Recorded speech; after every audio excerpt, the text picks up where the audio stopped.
2 in the morning.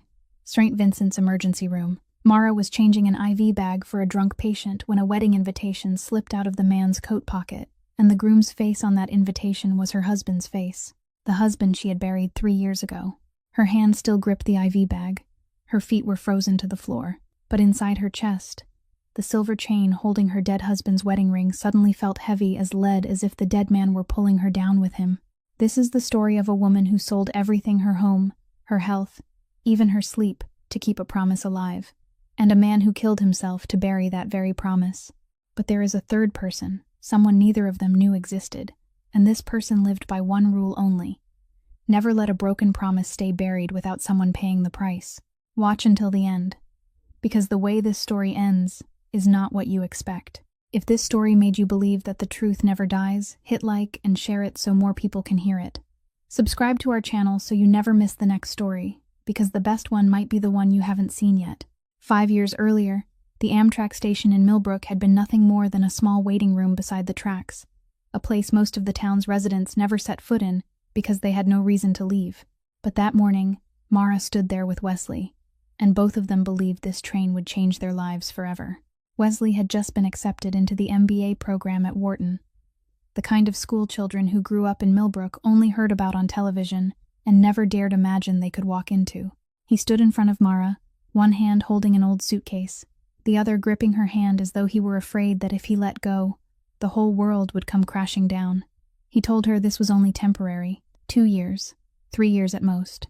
Then he would come back, not as some poor boy from a town that didn't even appear on the map, but as a man who could give her the life she deserved. Mara said nothing. She only looked at him, and in her gray eyes, already showing the first signs of weariness, there was a kind of light that belonged only to people who believed with their whole soul. Then Wesley did something Mara would later remember thousands of times, during the loneliest nights of her life. He slipped the silver wedding ring off his finger. The ring was so cheap that the plating had already begun to peel along the inner edge, but it was all they'd been able to afford on their wedding day. Wesley placed the ring in Mara's palm, closed her fingers around it, and told her to keep it. When he came back, he would replace this silver ring with a gold one, and she would never have to wear anything cheap again.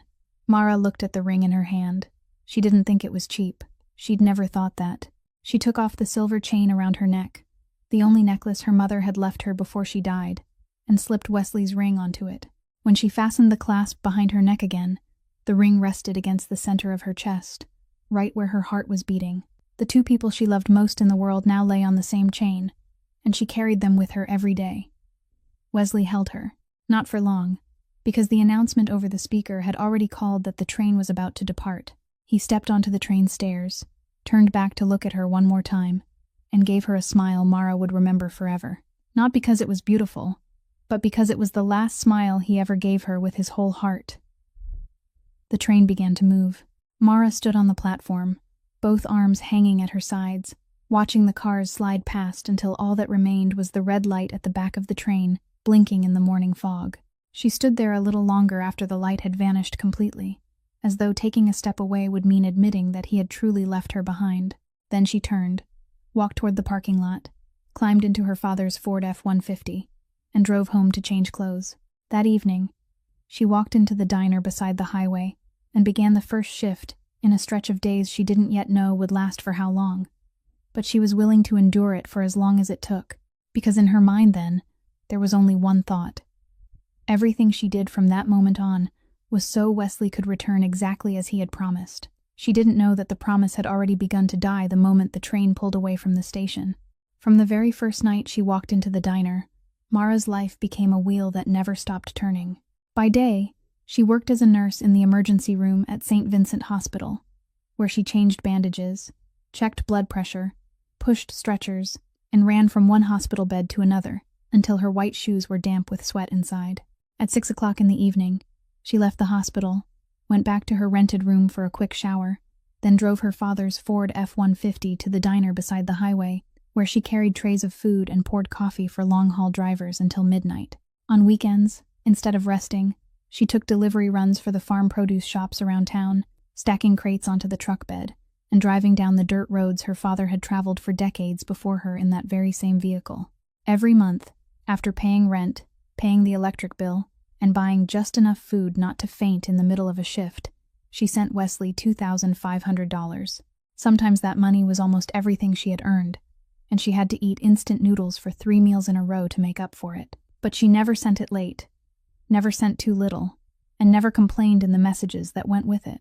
She wrote to Wesley that everything was fine, that she was still healthy, that he should feel at ease and focus on his studies. She didn't tell him there were mornings when she had to hit the alarm clock 4 times before she could force her eyes open because she'd slept only 4 hours the night before. She didn't tell him her feet swelled so badly that she had to soak them in ice water every night before bed. And she certainly didn't tell him that the diner owner had twice asked whether she needed a doctor's referral, because she looked as though she was losing weight far too quickly for someone barely past 25. But what exhausted Mara more than all 3 jobs put together was the thing she kept most carefully hidden.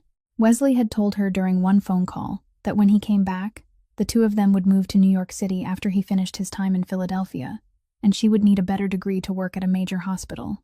He said it gently, as though he were helping her plan for the future, but Mara heard another meaning underneath. She understood that with the basic nursing degree she had earned from a community college in Pennsylvania, she wouldn't stand on equal ground with the world Wesley was entering.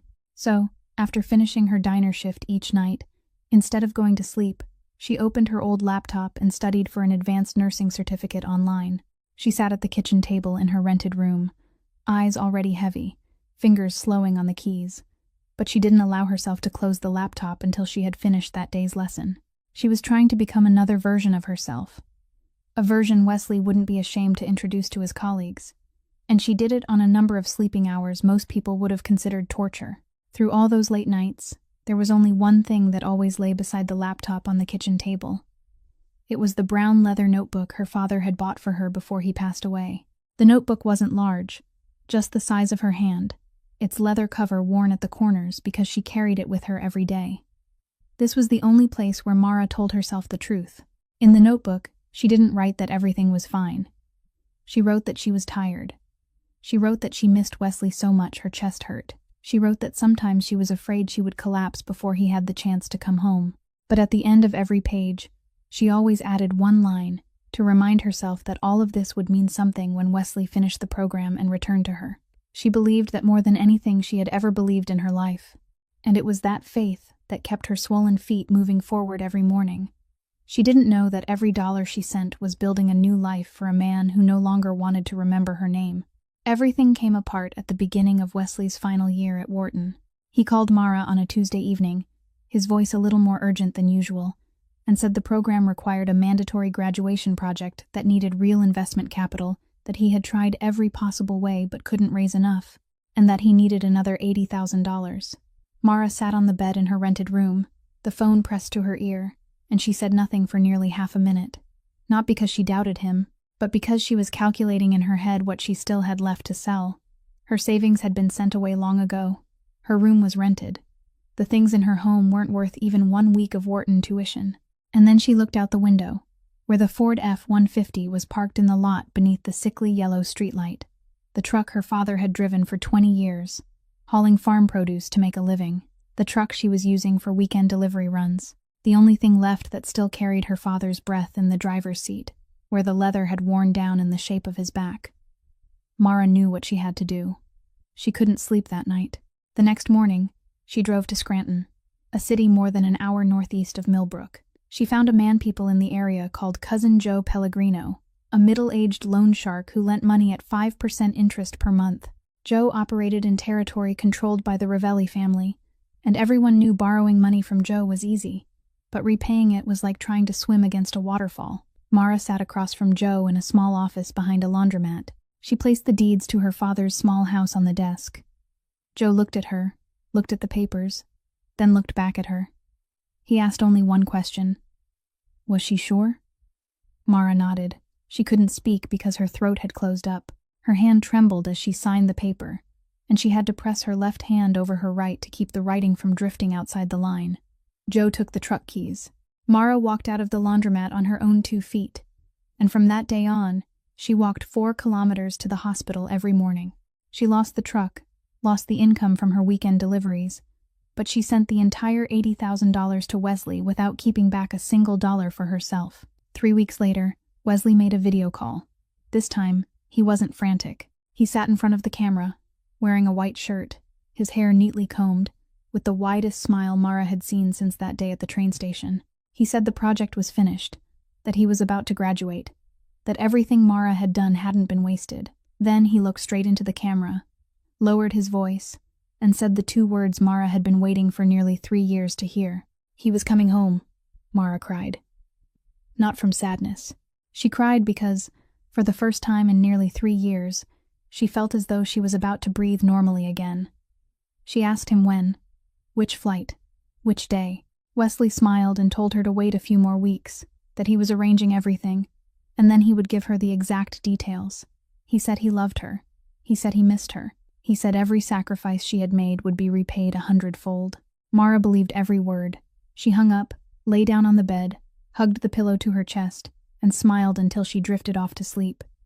That was the last night she slept well. 2 days later, at 4 o'clock in the morning, Mara's phone rang. She reached for it in the dark, eyes still closed, thinking the hospital was calling her in for an emergency shift.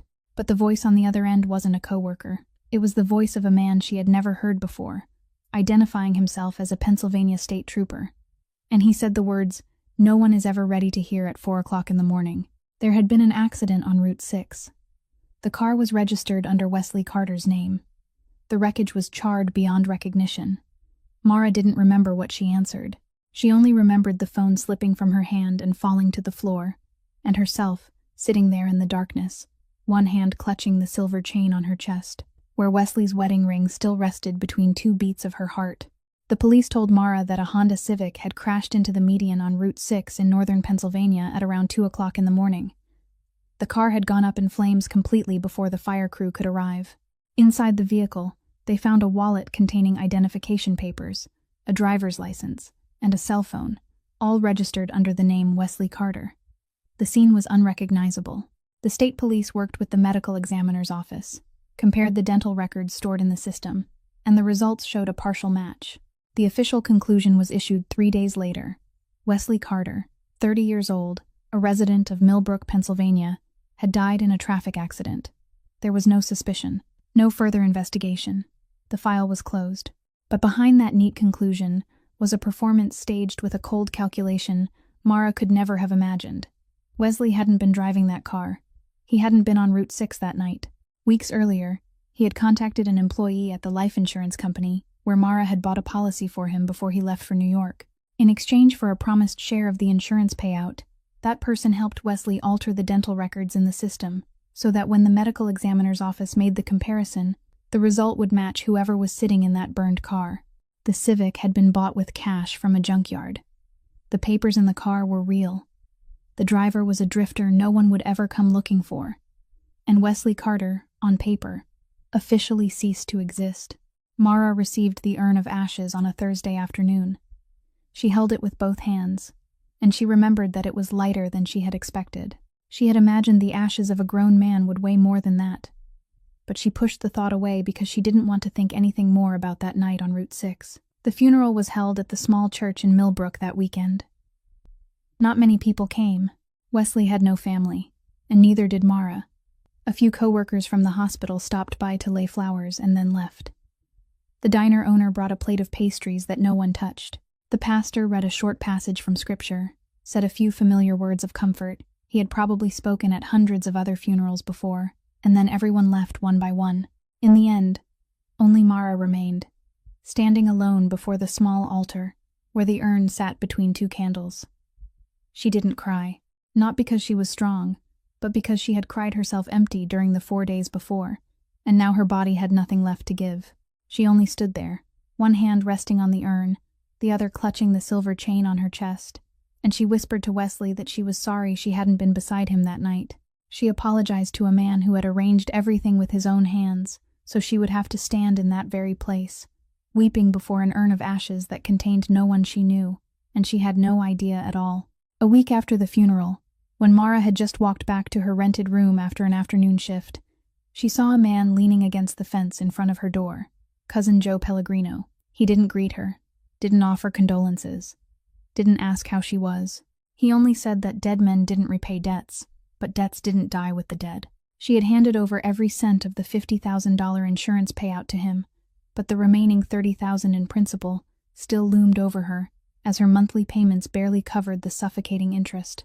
Mara stood in front of the door to her rented room, still holding her key, looked straight into Joe's face, and didn't say a word. She didn't beg, didn't cry, didn't explain that she had just buried her husband, that she no longer had a truck, no longer had money, no longer had anything except her thin body and 3 jobs that had now become only 2, because she had no vehicle left for deliveries. She simply nodded once, stepped inside, and closed the door. Then she sat down on the kitchen floor, her back against the refrigerator, and hugged the leather-bound notebook to her chest. She sat that way until the sky had gone completely dark, without turning on the light.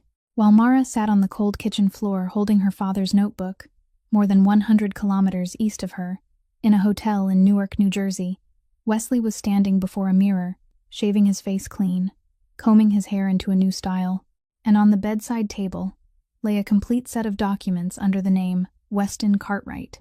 3 years passed, and Mara lived through each day like a person walking through a tunnel without knowing whether there was any light at the end. She lost 7 kilograms. Her collarbones rose sharply beneath her white blouse every time she bent over to change the sheets on a hospital bed. Without the Ford F-150, she woke at 4:30 in the morning to catch the first bus to the hospital, and on the days when the bus was late, she walked. The night shifts at the diner continued, but now she had to walk the whole way home after 12 o'clock at night because the last bus route stopped running at 11 o'clock. Every month, she set aside part of her wages to pay Cousin Joe little by little, and every month, the 5% interest kept the principal almost frozen in place, even though she'd been paying steadily. She completed her advanced nursing certificate in the 14th month after the funeral. The night she received her passing result by email, she sat in front of the laptop, looked at the congratulations on the screen, and felt nothing at all. She had studied for this degree because Wesley told her she needed it, but Wesley lay inside the urn on the bookshelf, and there was no one left for her to prove that she had tried hard enough. To pay off the debt faster, she had taken on extra overnight graveyard shifts at the hospital. That was how she found herself in the emergency room at 2 o'clock in the morning. A drunk patient was brought in on a stretcher, the smell of alcohol thick throughout the room, his eyes squeezed shut, his mouth mumbling words no one could understand. Mara followed the procedure exactly as she had done hundreds of times before, checked his pulse, took his blood pressure, hung the IV bag. When she slipped her hand into the patient's coat pocket to retrieve his identification, as required, a stiff card fell out, sliding to the floor, printed side facing up. Mara bent down to pick it up, and her world stopped.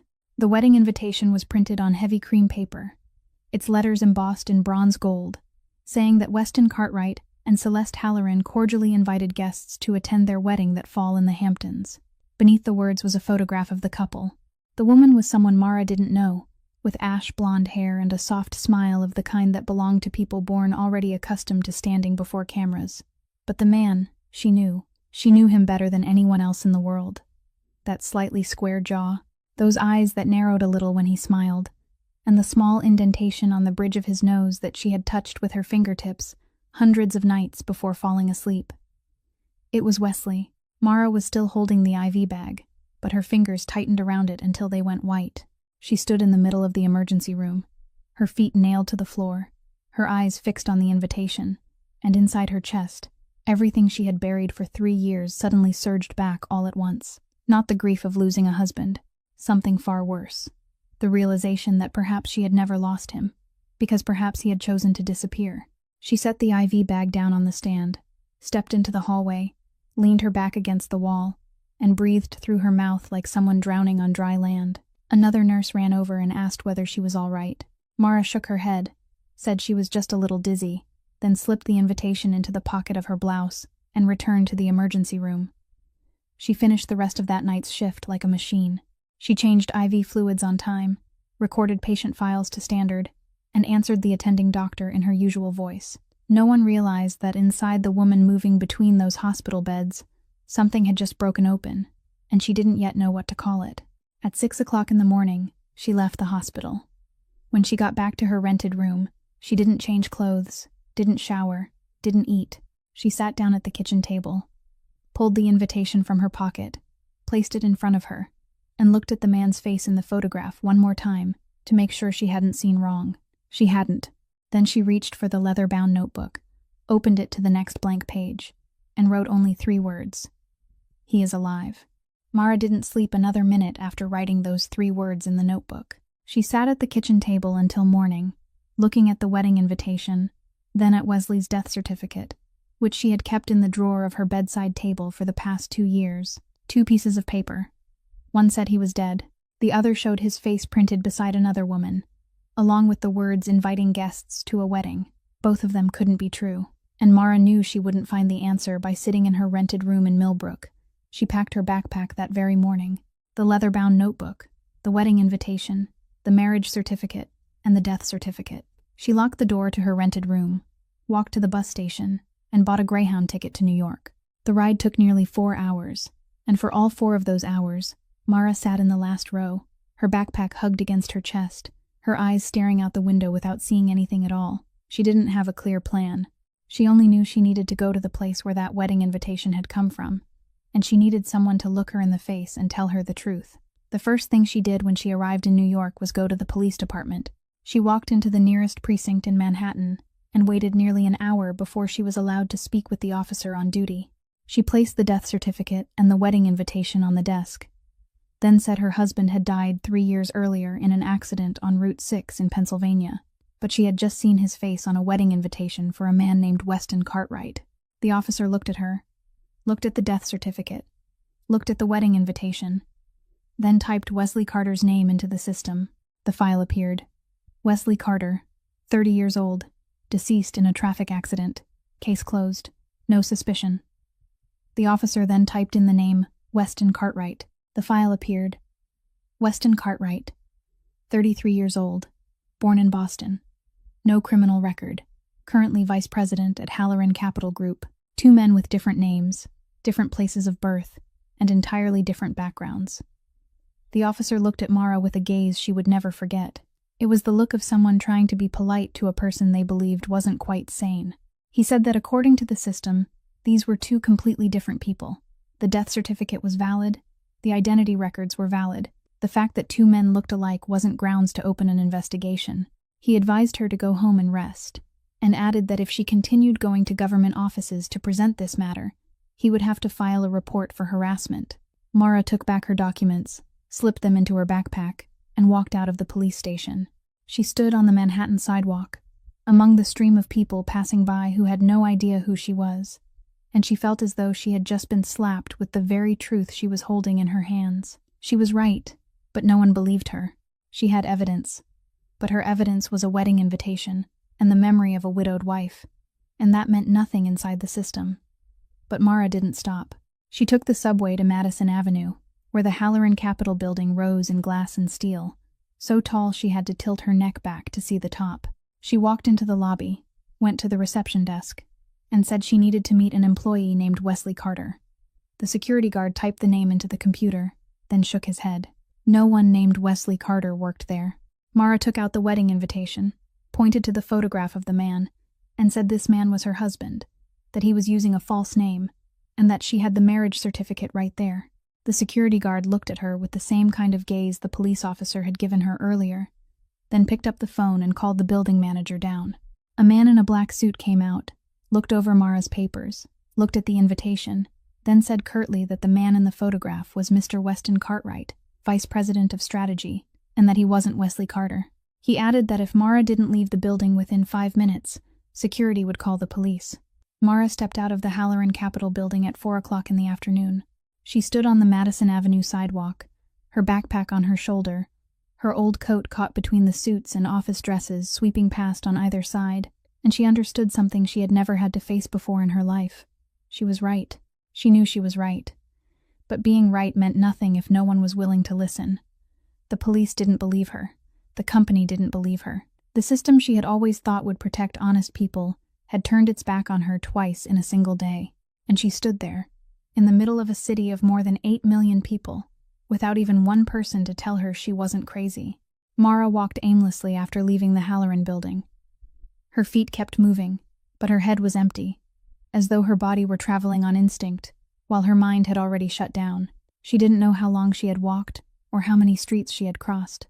She only knew that when she finally stopped, she was standing beside Bryant Park, where the green rows of trees and long stone benches looked as though they belonged to another world entirely from the one she had just been pushed out of. She sat down on a stone bench, set her backpack on her lap, and closed her eyes for a few seconds. When she opened them, a man was standing in front of her. Cousin Joe Pellegrino. Mara hadn't even had time to understand why Joe was in New York before he spoke. Joe said he knew she had come up here. He had followed her from Millbrook, because when a debtor suddenly left town without warning, that was the sign of someone planning to run. Mara wanted to say she wasn't running, but Joe didn't give her the chance. He grabbed her wrist, pulled her up from the bench, and shoved her into the narrow alley right beside the park, where no one was passing through. Joe stood close to her face and said she still owed $30,000 in principal plus interest, that he had been patient long enough, and that she had 48 hours to bring him the money, or he would have to use other ways to collect. Mara stood against the brick wall, her wrist aching from his grip, but she didn't scream, and she didn't cry. She was too tired to be afraid. Then came the sound of an engine. A black Mercedes stopped at the mouth of the alley, quiet as though it had been parked there all along instead of just arriving. The rear door opened. A man stepped out. Salvatore was nearly 60, wearing a gray suit, his silver hair combed back, his stride slow, yet each step was solid in the way of a man who never needed to hurry. He said nothing. He simply stood at the entrance of the alley and looked at Joe. That was all. Joe turned his head, and the moment his eyes met the older man, the hand gripping Mara's wrist let go as if it had touched fire. Joe backed away one step, then two, mumbling something Mara couldn't hear clearly, but it sounded like the apology of a man who had just realized he had gone too far on territory that wasn't his. Joe lowered his head, avoided looking at the man, then turned and hurried out through the other end of the alley and disappeared. The Italian man came closer to Mara. He took a white business card from the inside pocket of his jacket, with no name, no title, only a string of phone numbers printed in black ink. He handed it to Mara and said, in English touched by a faint Sicilian accent, that his boss wanted to speak with her. Not now. Whenever she was ready. Mara looked at the business card, then at the man. She asked who his boss was. He didn't answer. He only added that she didn't need to worry about Joe anymore, then turned and walked back to the Mercedes, got in, and the car rolled away without a horn, without a sound. Mara stood alone in the alley, holding the white business card, and she didn't understand what had just happened. She slipped the card into her coat pocket beside the crumpled wedding invitation and walked out of the alley. At the same time, in an old warehouse in Red Hook, Brooklyn, Cousin Joe Pellegrino was sitting on an iron chair across from a man he didn't dare look straight in the face. Dante Ravelli sat on a wooden chair on the other side of the table, one leg crossed over the other, both hands resting on the armrests, and on the table in front of him lay a thick white envelope. Dante told Joe he would say this only once. Remove Mara Whitfield's name from the debt book. Take this envelope as payment in full, principal and interest. Leave Pennsylvania. And if Dante heard Joe's name one more time, then next time it wouldn't be an envelope placed on this table. Joe looked at the envelope, looked at Dante, then looked at Salvatore Bruno standing, with his arms crossed by the door. He didn't ask another question. He took the envelope, stood, lowered his head, and walked out of the warehouse. 10 minutes later, Sal called Dante. He reported that the girl had refused to meet, that she had put the business card in her pocket but hadn't said she would call. Dante was silent for a moment on the other end of the line. Then he said it was all right. She would call. Mara bought a Greyhound ticket back to Pennsylvania that evening. She sat in the Port Authority bus terminal, her backpack on her lap, the ticket held in her hand, and decided that everything ended here. She had tried. She had taken the documents to the police, and they had called her a madwoman. She had gone all the way to the building where Wesley worked, and they had thrown her out as if they were chasing away a vagrant. She had been grabbed by the wrist in a New York alley by the very loan shark she had borrowed money from for Wesley, and she had been given a business card by a strange man, not knowing where it led or what it led to. She was tired. If Wesley wanted to be dead, then he had been dead to her for a long time. She didn't need to dig up a grave to prove there was no one inside. She would go back to Millbrook, pay off the rest of the debt somehow, work until her body no longer allowed it, and live the rest of her life with the 3 words written in her notebook, without ever telling anyone. She opened the leather-bound notebook.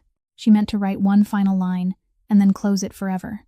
But as she turned to find a blank page, The pages flipped backward, and the notebook opened to the very first page. The page she hadn't reread in years because she knew it was there and didn't need to look. But tonight, beneath the fluorescent lights of the Port Authority bus terminal, the words on that first page appeared before her eyes in the slightly trembling blue ballpoint handwriting of a man who had written them years earlier, on the day she graduated from nursing school. Her father had written, "Mara, don't ever let anyone steal your name." Mara looked at that line. She looked for a long time, so long that someone sitting beside her asked if she had missed her bus. She didn't answer. She read the line one more time. Then she thought about everything that had happened. Wesley hadn't only abandoned her. He had erased himself so she wouldn't be able to find him.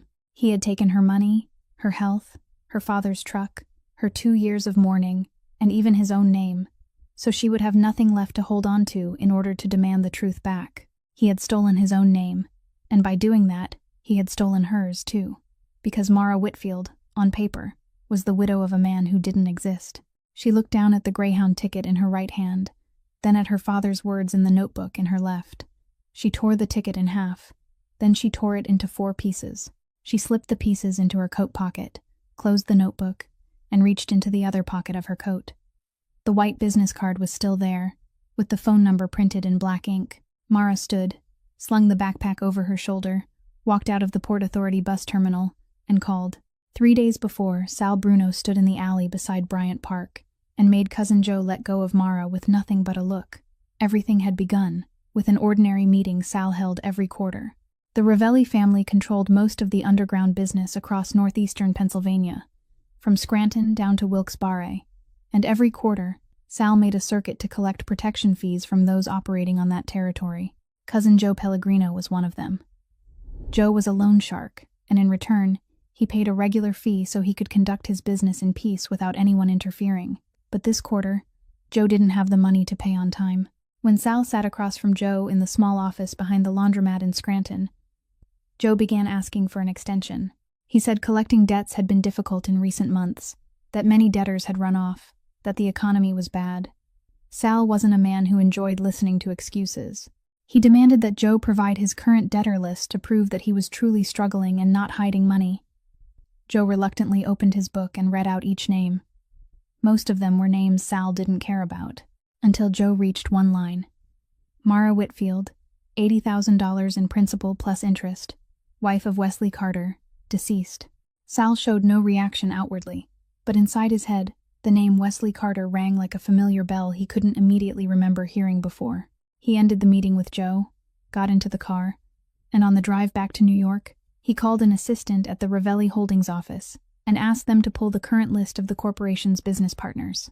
Ravelli Holdings was working with Halloran Capital Group on a major real estate project in Jersey City, and on the list of Halloran executives, there was a name Sal had read many times in contract documents: Weston Cartwright, Vice President of Strategy.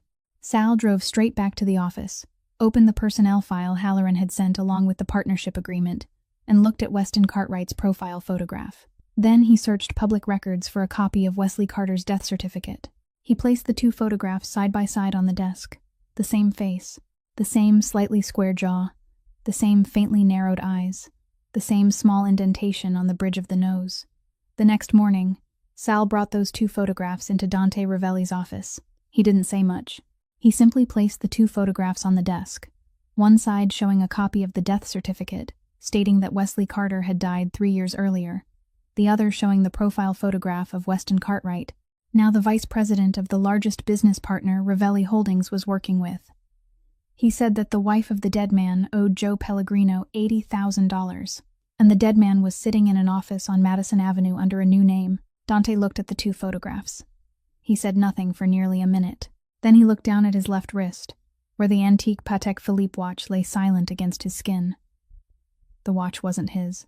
It had belonged to his mother, Constanza Ravelli, the Sicilian immigrant woman who had worked as a seamstress 14 hours a day to put his father through school. His father had left many years earlier, following the daughter of a federal judge, and had never come back. Constanza died alone in a rented apartment in the Bronx. No one knew for 3 days, until Dante opened the door and found her lying on the kitchen floor, her hand still clutching this watch. He had worn it since that day. 12 years. Not once had it left his wrist. Dante looked back at the two photographs on the desk. A woman was paying a debt for a man who had abandoned her by burying himself alive. He had seen this story before. He had lived inside the consequences of this story his entire life. He said 2 words to Sal. "Find her." Sal picked Mara up in the black Mercedes at a street corner 2 blocks from the Port Authority bus terminal. He didn't say much on the way, only telling her they were going somewhere to talk, not somewhere to worry. The car stopped in front of an old Italian restaurant on Mulberry Street, the kind of restaurant passers-by would think had been closed for years because the sign was faded and the curtains were drawn shut. Sal opened the door for her, and Mara stepped into an empty dining room, with no customers, no music, only the smell of tomato sauce and toasted bread mingling in the air. A man was sitting at the table at the far end of the room, facing an empty chair. That was the first time Mara saw Dante Ravelli. He didn't stand when she arrived. He didn't shake her hand, didn't introduce his name, didn't give her a polite smile. He only looked at her with cold blue-gray eyes, gestured for her to sit in the chair across from him, then pushed a brown folder across the table. Mara opened the folder. The first page was Weston Cartwright's profile photograph from Halloran Capital's internal personnel page. The same picture she had seen on the wedding invitation, but now printed more clearly, more sharply, and Wesley's face in it was no longer a suspicion but an obvious truth. The second page was Weston Cartwright's personnel record. Born in Boston, orphaned, self-funded scholarship, no family. The third page was a copy of the contract between Wesley and a dentist in New Jersey, clearly recording the payment made to alter dental records in the federal system. The fourth page was a receipt from the life insurance company, confirming a $50,000 payout to Mara Whitfield as the sole beneficiary of Wesley Carter's insurance policy. The final page was a photograph from the newspaper. Weston Cartwright and Celeste Halloran at the Halloran family's charity gala, with a caption underneath, stating that the couple had been engaged for 14 months, and that the wedding was expected to take place in the fall. Mara turned each page. Her hands didn't shake. She had passed the stage where fear could make her hands tremble. What she felt now wasn't fear, and it wasn't anger, but a cold clarity, as though the fog she had been living inside for 3 years had just been torn open, and she could see everything behind it exactly as it was. She closed the folder, looked straight into Dante's eyes, and asked what he wanted from her. Dante sat still for a while. Then he said he didn't want anything. He only needed her to stand upright when the truth was spoken. The rest was his work. Mara didn't look away. She asked again why he was doing this. He didn't owe her anything. He didn't know her. Why? Dante turned the gold signet ring on the ring finger of his right hand, slowly, as though it were a habit he had whenever he was deciding how much to say. Then he said it was because someone had once lost the very thing she was searching for, and he didn't want that to happen again. He didn't explain further. He didn't say who that person was, but the way he said it, with his voice dropping half a tone on the final word, told Mara this wasn't the empty speech of a man playing at power. This was the voice of someone carrying an old wound. After the conversation, Mara didn't leave right away. She climbed the staircase behind the restaurant, leading up to a small rooftop overlooking Mulberry Street. She needed air. She stood there for a few minutes, before she heard footsteps behind her. Dante stood a few steps away, both hands in the pockets of his coat, saying nothing. Mara didn't turn to look at him. She looked down at the street and asked whether his mother had been angry with his father. Dante was silent for quite a long time before answering. He said no. She hadn't been angry with his father. She had been angry with herself, for loving the right man and believing the wrong words. Mara looked down at her own hands, thin hands marked with calluses from 3 years of working 3 jobs, and said quietly that she was the same. Dante stood still, his eyes facing forward, then said that she was different from his mother in one way. She was still standing here. No one said anything more after that. The two of them stood on the rooftop of an old Italian restaurant in Little Italy, a few steps apart, and there was nothing romantic between them. Only 2 wounds shaped the same way, caused by 2 different men, but in the same manner, leaving after taking everything a woman was able to give. While Mara stood on the rooftop of Antonelli's, 10 blocks away, the man she had buried was sleeping in an apartment in Soho. Weston Cartwright, 33 years old, vice president of strategy at Halloran Capital Group, engaged to Celeste Halloran, the only daughter of Arthur Halloran, one of the most powerful men on Wall Street. That was the version the world knew. But 3 years earlier, this man hadn't existed. 3 years earlier, he had been Wesley Carter, an MBA student at Wharton living on the money his wife sent from Millbrook, Pennsylvania. He was intelligent. No one could deny that. Wesley had always been intelligent, and it was that intelligence that made him dangerous, because he was skilled enough to see opportunities most people overlooked, yet cold enough to seize them without looking back. When he entered Wharton, he entered a world where his poor past in Millbrook became an obstacle instead of a source of motivation. The people around him talked about family, about connections, about networks, and Wesley quickly understood that here, being good wasn't enough. You needed the right background, and his background was a town that didn't exist on the map, a wife who worked night shifts as a nurse, and a mountain of debt that his own wife was carrying so he could sit in a lecture hall. Wesley wasn't ashamed of Mara. He was ashamed of himself, of the old version of himself, and little by little, he began to believe that the only way to become the man he wanted to be was to erase the man he had once been. The decision to stage his disappearance didn't come in a single night. It came slowly. From every time he avoided mentioning Mara to his friends. From every time he said he had no family when someone asked. From every time he looked in the mirror and saw that this face could belong to anyone, as long as it wasn't Wesley Carter from Millbrook. When he arrived in New York with a new name, new records, and a new story, he applied to Halloran Capital with real talent of his own. He was good at finance, good at strategy, and better than anything else at making people believe the story he told. The story of Weston Cartwright, the orphan boy from Boston, with no family, no foundation, who had built everything with his own hands from nothing. Arthur Halloran heard that story, and saw in Weston the image of a man he wanted as a son-in-law. Celeste Halloran heard that story and loved Weston because she believed he was living proof that willpower could overcome circumstance. She met him at a charity fundraiser she had organized for the family foundation, and he spoke to her with the calculated humility that only truly gifted performers can sustain over time. They became engaged after 14 months of dating. But behind everything the world saw, Wesley wasn't happy. He was successful, but he wasn't at peace. Every night before sleep, he checked his phone, not because he missed anyone, but because he was afraid. Afraid of a message from someone in Millbrook, afraid that an old photograph might suddenly appear on social media, afraid that a colleague at Halloran might take a business trip to Pennsylvania and happen to hear the name Wesley Carter. He lived each day like a fugitive even though no one was chasing him, and that fear corroded him from the inside in a way no one could see from the outside. He had built his new life on the foundation of a fake death, and every floor he added only made that foundation shake harder. But he didn't stop, because stopping would mean admitting that everything he had sacrificed, everything he had destroyed, had been meaningless. And Wesley Carter, or Weston Cartwright, or whatever name he chose to use, was the kind of man who would rather keep building on cracked ground than admit he had been wrong from the moment he laid the first brick. Dante Ravelli walked into the Halloran Capitol building on Madison Avenue at 10 o'clock on Monday morning, without an appointment, without advance notice, and with no one beside him except Sal waiting in the car outside. He went straight through the lobby, past the reception desk, into the elevator, and up to the floor where Weston Cartwright had his office. The secretary sitting outside Weston's office looked up when she saw Dante approaching, and she recognized him at once. Not because she knew who he truly was, but because Ravelli Holdings was one of Halloran Capital's largest investment partners, and Dante Ravelli's face was on the list of people reception had been instructed never to stop. The secretary asked whether he wanted her to announce him first. Dante shook his head, set his hand on the doorknob, and walked in. Wesley was sitting behind his desk.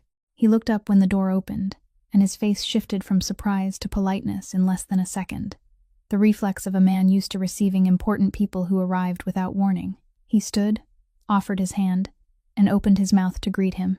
But Dante didn't shake his hand. He pulled out the chair across from him, sat down, and placed a sheet of paper on the desktop.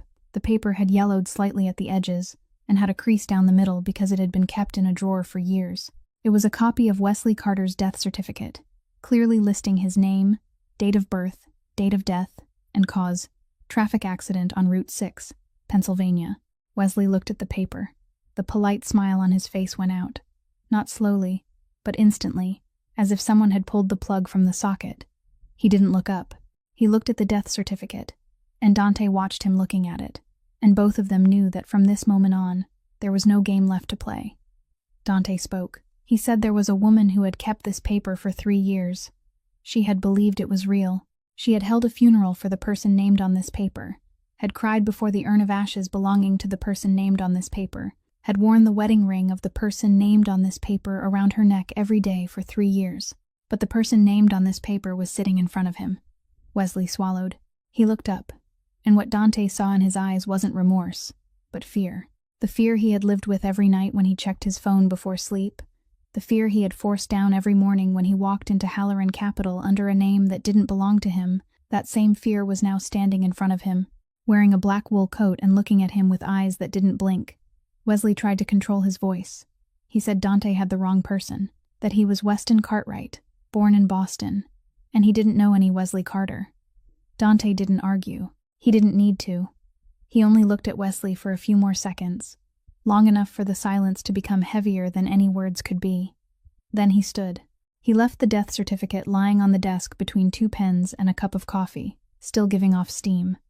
He said he was never wrong, and that Mr. Cartwright had 48 hours before this paper ended up on someone else's desk. Dante walked out of the office.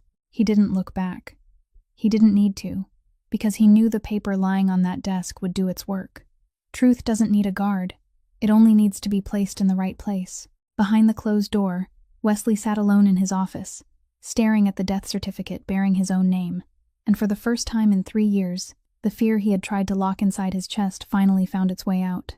48 hours later, Mara sat in a leather chair on the 40th floor of the Halloran Capitol building, in a room where she was certain she didn't belong. Arthur Halloran's private office was wrapped in oak and glass, but Mara didn't look around.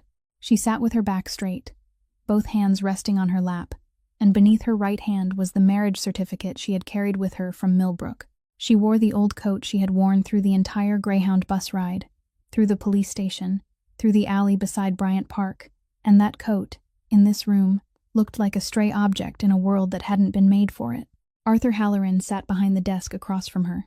He was over 60, with silver hair, a straight back, and eyes that studied Mara with the cold curiosity of a man accustomed to measuring everything with data before allowing emotion to enter. He didn't know who she was yet. He only knew that Dante Ravelli, his largest business partner, had requested an urgent private meeting and had brought with him a woman he had never seen before. Dante sat in the chair beside Mara, though slightly behind her, as if he were giving the stage to what was about to unfold. He began without circling around the truth. He said that Mr. Halloran, his future son-in-law, was not the man he believed him to be. Arthur's expression didn't change. He looked at Dante, then at Mara, then back at Dante. He asked only one question. Did Dante have proof? Dante gave a slight nod, signaling to Sal, who stood beside the door. Sal walked to the desk, set down a tablet that was already open, then pressed play. The room fell silent, and from the small speaker came a voice Mara recognized instantly, though she hadn't heard it in 3 years. Wesley's voice, the voice she had heard over the phone during the final video call before the police called at 4 o'clock in the morning. He was about to graduate. Everything she had done hadn't been wasted. He was coming home. Wait for him. Arthur Halloran listened to the recording without moving. When the recording ended, Sal changed the screen to a split image. On the left was a copy of Wesley Carter's death certificate. On the right was Weston Cartwright's official personnel photograph from Halloran Capital's internal system. The same face, the same eyes, the same indentation on the bridge of the nose, only the name was different, the place of birth was different, the entire identity was different. Arthur looked at the 2 images, then he looked at Mara. This time he looked at her differently, no longer with cold curiosity, but with the gaze of a man beginning to understand that he had been deceived. He didn't ask Mara who she was. He looked down at the marriage certificate she was holding on her lap, and he read the names there without needing to pick it up. Mara Whitfield and Wesley Carter. Arthur Halloran was silent for nearly a minute. It was the heaviest silence Mara had ever witnessed. Heavier than the silence at the police station when they told her she was mistaken. Heavier than the silence in the church in Millbrook when she had stood alone before the urn of ashes. Because this silence did not belong to a man who didn't believe her. This was the silence of a man who was beginning to believe, and who was calculating the consequences of believing. Arthur straightened his back. He didn't rage, didn't slam the desk, didn't say a single sentence louder than his normal voice. He only reached to his right, pressed the intercom button on the desk, and said in the steady voice of a man who had made thousands of difficult decisions in his life, and for whom this was only one more, "Call Weston up here. And call my lawyer." The office door opened less than 5 minutes after Arthur pressed the intercom button. Wesley walked in with the confident stride he had practiced for 3 years, the stride of Weston Cartwright, Vice President of Strategy, future son-in-law of the most powerful family on Wall Street. But that stride froze the moment he saw the woman sitting in the leather chair on this side of the desk. Mara. Wesley's face went pale, not slowly, but instantly, as if someone had drained all the blood from his body in a single heartbeat. He looked at Mara, then at Dante, then at Arthur, then at the death certificate lying on the desk beside the tablet that was still displaying the 2 photographs side by side. And for about 3 seconds, everyone in the room saw the thing Wesley had tried to hide for 3 years. He knew. He knew who Mara was. He knew what that death certificate said, and he knew the game was over. But Wesley didn't deny it. He didn't say he didn't know this woman. He didn't call her unstable or mistaken. He didn't do any of the things an ordinary liar would do when cornered. He did something much worse. He admitted it. Wesley looked straight at Arthur Halloran, and his voice was so calm it was almost frightening. He said that he had been wrong, that there were decisions in his past he wasn't proud of, that he had made a serious mistake, and he was willing to take responsibility. But then he went on. He said that everything he had built for Halloran Capital over the past 3 years was real. Every deal, every strategy, every dollar of profit he had brought back to the company was the result of real ability, not the name printed on his records. He looked at Arthur with eyes that didn't tremble and said not to let a personal matter destroy $1 billion. Arthur Halloran listened to every word Wesley said. He didn't interrupt, didn't nod, didn't react at all while Wesley spoke. And when Wesley stopped, waiting for a response like a man accustomed to negotiation waiting for the other side to make an offer, Arthur did something Wesley likely hadn't expected.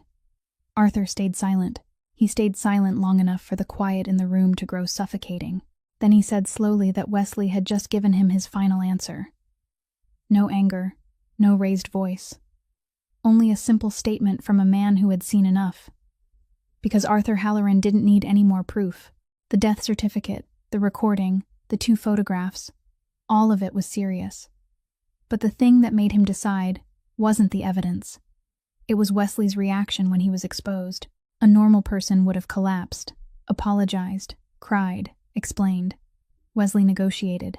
Even while standing before the wife he had abandoned, before the future father-in-law he had deceived, he was still weighing profit and loss. And that, to Arthur Halloran, was an answer clearer than any document. Arthur picked up the phone and called Celeste. Celeste Halloran stepped into her father's office 10 minutes later. She had hurried up from the charity foundation she was running downstairs, and when she crossed the doorway, she still didn't know why she had been called up. Arthur hadn't told her over the phone. He had only told her to come at once. Celeste saw Wesley standing in the corner, his face bloodless. She saw Dante sitting still in his chair. She saw Mara, a woman she had never met, wearing an old coat, sitting with her back straight, looking at her with eyes that held no hatred. Arthur explained everything to Celeste. He spoke briefly, truthfully, without adding or removing anything. Weston Cartwright was actually Wesley Carter. He had a wife. He had staged a false disappearance. The wife was sitting here. Arthur played the recording again for Celeste. Wesley's voice filled the room for the second time. He was coming home. Wait for him. Celeste listened, and she didn't cry. She stood very still for a long while, looking at Wesley, then at Mara. Then she spoke in a slow voice, one word at a time, as though she were laying each brick down to build a wall between herself and the man she had once loved. She said she had loved a man who didn't exist, and Mara had married a man who had buried himself alive to abandon her. That both of them, she and Mara, were victims of the same ghost. Celeste said nothing more. She turned, walked out of the room, and closed the door behind her without looking at Wesley again. Only 4 people remained in the room. Arthur had turned toward the window.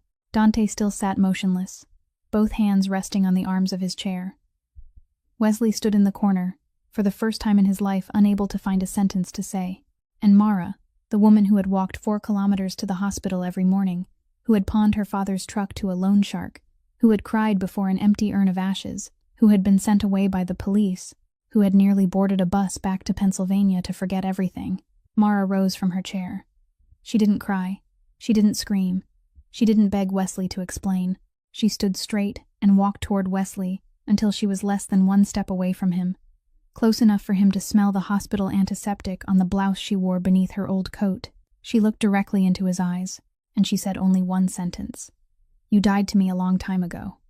Today I only came to bury you one last time." Then she turned, walked past Dante, past Sal standing by the door, out into the hallway, into the elevator, and left the 40th floor of the Halloran Capitol building. She didn't look back. She didn't need to look back, because she hadn't come here to ask Wesley to return. She had come to end it. Everything collapsed faster than Wesley had imagined. That very afternoon, Arthur Halloran turned over the entire file Dante had provided to Halloran Capital's legal team, and the lawyers forwarded it to the FBI within 24 hours. Detective Frank Marconi, the Pennsylvania state trooper who had handled the accident on Route 6 3 years earlier and had always carried a small suspicion he had never found the evidence to pursue, received the call from the FBI and reopened the investigation immediately. 2 weeks later, Wesley Carter, or Weston Cartwright, or whatever name he wanted to use, was arrested right inside the Halloran Capitol building on Madison Avenue, in front of the colleagues he had worked beside for 3 years, under an identity that didn't belong to him. The charges were staging a false disappearance, life insurance fraud with an accomplice, marriage fraud, and financial identity fraud. The insurance company employee who had helped Wesley alter the dental records was also arrested that same day in New Jersey.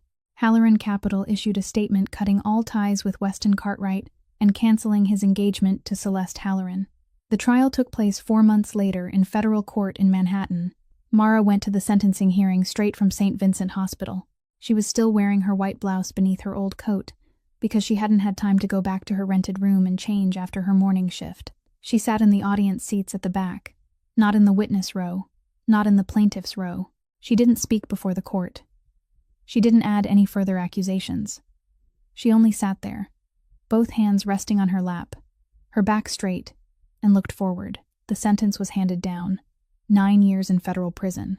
Wesley stood and heard the sentence without any reaction, his face having lost all expression weeks before the trial began, as though the mask he had worn for 3 years had finally fallen away, and there was nothing left underneath. When the judge finished, 2 court officers stepped forward, cuffed Wesley's hands, and led him down the center aisle of the courtroom. Wesley walked with his eyes fixed straight ahead, and he would have passed the row where Mara was sitting without stopping, if his eyes hadn't accidentally flicked downward.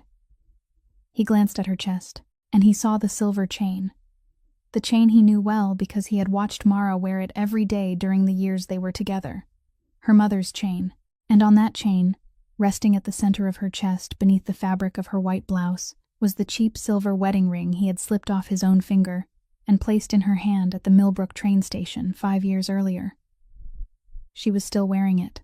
3 years after he had died, after the funeral, after the urn of ashes, after 2 years of darkness, after everything he had done, she was still wearing his wedding ring around her neck, and that was when Wesley cried.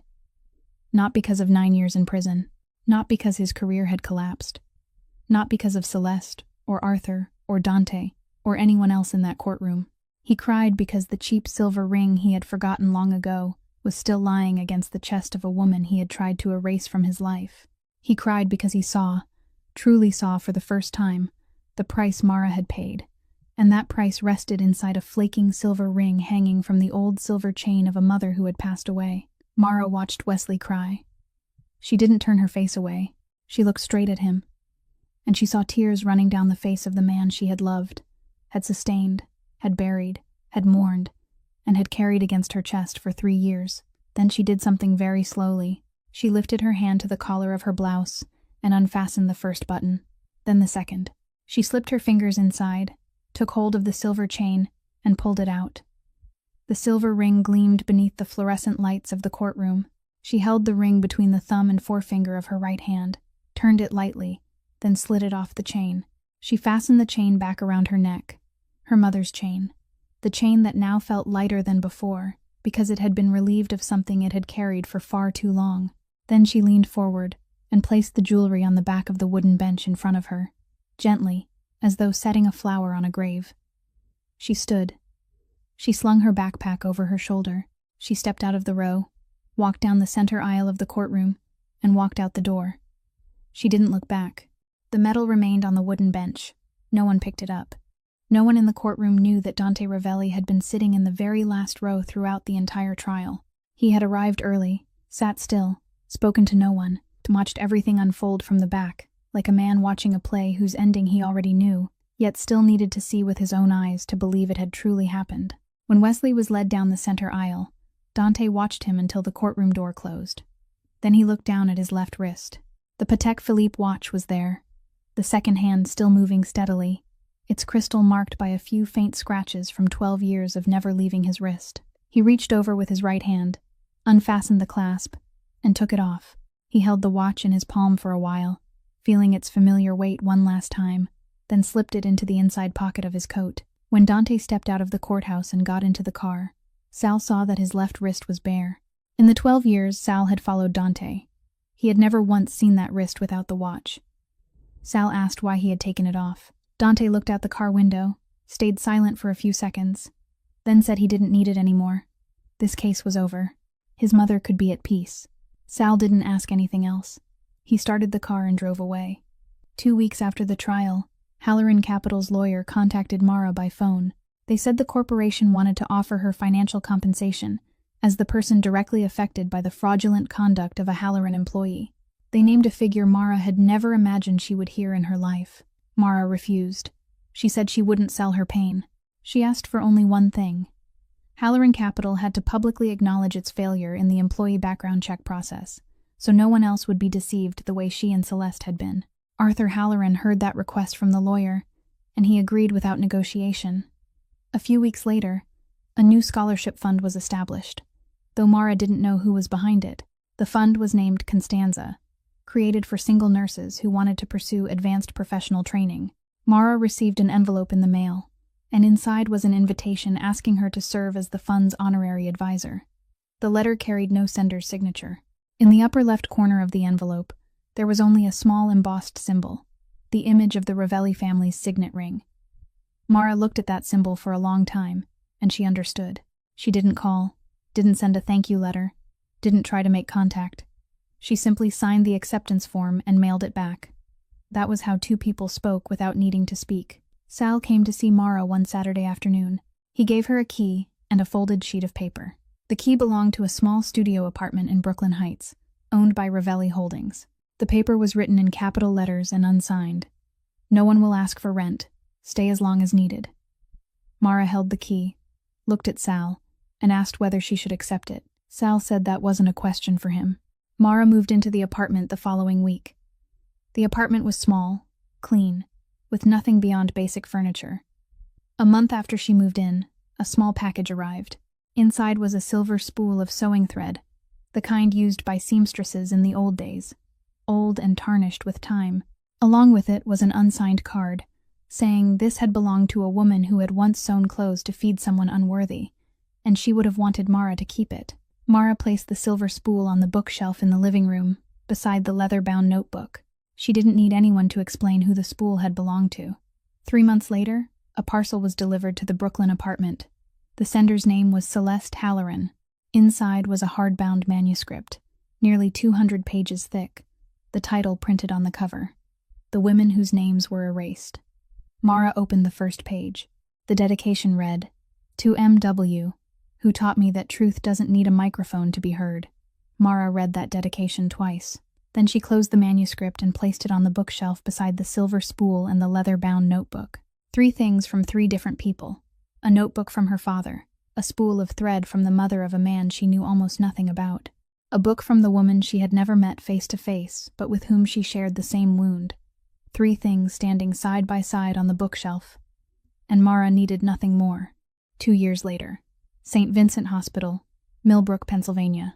Mara stood in the small conference room beside the emergency department, wearing a white lab coat, her brown hair gathered neatly at the nape of her neck. In front of her, 6 trainee nurses sat listening as she taught them the organ transplant coordination process. She was no longer the night shift nurse. She no longer carried trays of food at the roadside diner off the highway. She no longer walked 4 kilometers to the hospital every morning.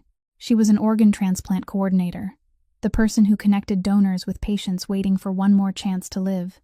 And every day she came to work, she helped preserve the very thing she had once nearly lost, someone else's hope. Around her neck, she still wore her mother's silver necklace. That necklace had followed her through Millbrook Station, through 3 jobs, through the funeral, through 2 years of darkness, through the alley near Bryant Park, through the Port Authority bus terminal, through Antonelli's restaurant, through the Halloran building, and through the courtroom. But there was no longer a ring on that necklace. It was only her mother's silver necklace, and that was enough. After the lecture, when the trainee nurses had left, Mara remained seated alone. She opened the leather-bound notebook lying on the table. It was a new notebook, brown-covered, bought 1 year earlier when her father's old notebook had run out of pages. The first page of the new notebook didn't contain her father's handwriting. The first page held her own words, written in a hand as close to her father's as she could manage. Mara, don't ever let anyone steal your name. She turned to the last written page and added one more line. Some people say justice never arrives on time, but maybe justice doesn't need to arrive on time. It only needs to arrive for the right person. She closed the notebook, set the pen down, and looked out the window. Outside, half a block from the hospital, a black Mercedes sat silently by the curb. Inside the car, Dante Ravelli sat in the back seat, his left wrist bare, no longer wearing the Patek Philippe watch he had worn for 12 years. He slowly turned the gold signet ring on the ring finger of his right hand, then signaled for Sal to drive away. He didn't get out of the car. He didn't call. He didn't need to. The Mercedes pulled away from the curb, joined the flow of traffic on the street, and disappeared at the end of the road. In the conference room, Mara didn't turn around. She smiled. That was the story of Mara Whitfield, a woman who lost everything because she believed in a promise, but found herself again because she refused to let the truth be buried. This story reminds us that sometimes life doesn't give back what has been taken from us, but it gives us the chance to rebuild from the truth of who we are, not from someone else's promise.